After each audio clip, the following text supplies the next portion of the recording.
Bonjour tout le monde, on se retrouve aujourd'hui pour une deuxième vidéo sur le verbe. Donc il faut regarder cette vidéo seulement après avoir vu la vidéo qui s'appelle le verbe 1.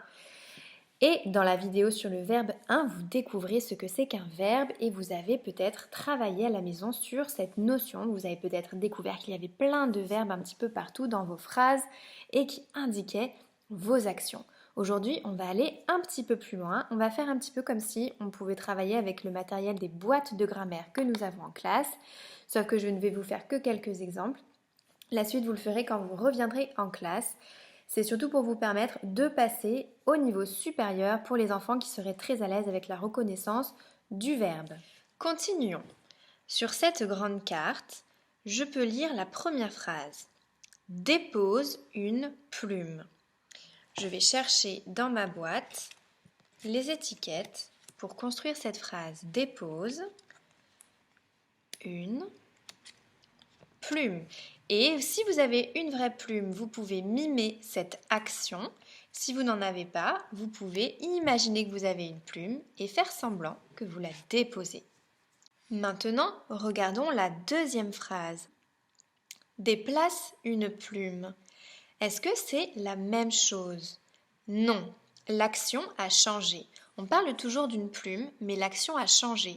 Alors je vais changer l'étiquette dépose et la remplacer par l'étiquette déplace. À la maison, vous pouvez mimer cette nouvelle action. Et maintenant, nous allons symboliser nos mots.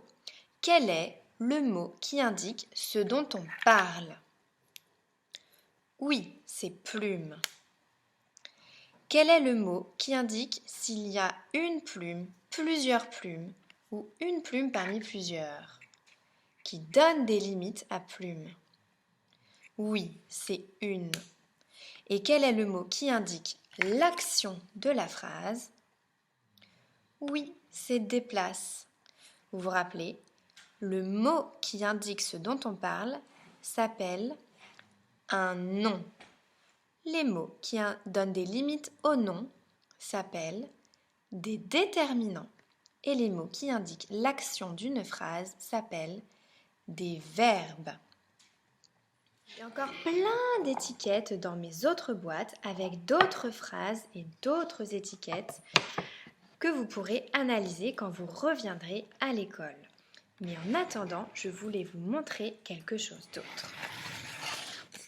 Ici, j'ai la phrase « ramasse quelques perles ». Je peux la reconstruire avec mes petites étiquettes. Et maintenant, regardons. Est-ce que ma phrase est toujours correcte si je déplace mon verbe à cette place-là? Quelques ramasses perles. Non, ça n'a pas l'air de bien fonctionner. Et si je fais comme ça? Quelques perles ramassent. Alors, ça, vous l'avez peut-être déjà entendu. Parfois, dans des textes poétiques, on peut entendre un verbe à la fin d'une phrase. Ou bien, peut-être que vous avez déjà entendu un certain maître Yoda parler avec ces verbes à la fin. Mais en tout cas, ça n'est pas la façon dont on parle, nous. C'est plutôt quelque chose un petit peu pour faire des effets de style. Mais ça peut fonctionner. Mais quand même, le verbe ne peut pas faire son travail n'importe où. Il y a une place qu'il préfère pour faire son travail et donner l'action de la phrase. Vous pouvez vous amuser à écrire des phrases avec un verbe, découper le verbe, le déterminant et le nom, et ensuite, ou même plus pour ceux qui ont envie d'un adjectif, de rajouter un adjectif, on pourrait dire ramasse quelques perles vertes par exemple, et ensuite vous essayez de mélanger les étiquettes et vous allez voir si ça veut toujours dire quelque chose. Donc le verbe nous donne l'action de la phrase. Et je vous ai déjà parlé de la famille du nom.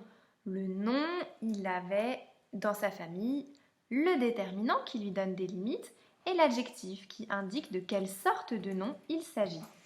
Eh bien, la famille du nom, c'est-à-dire le groupe nominal, tout seuls, ils ne peuvent pas faire grand-chose, il ne se passe rien. C'est un petit peu comme s'ils étaient gelés. S'il n'y a pas d'action, il ne se passe rien.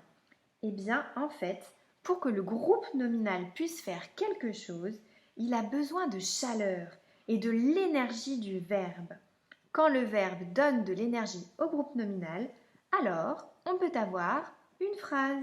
Il peut se passer quelque chose.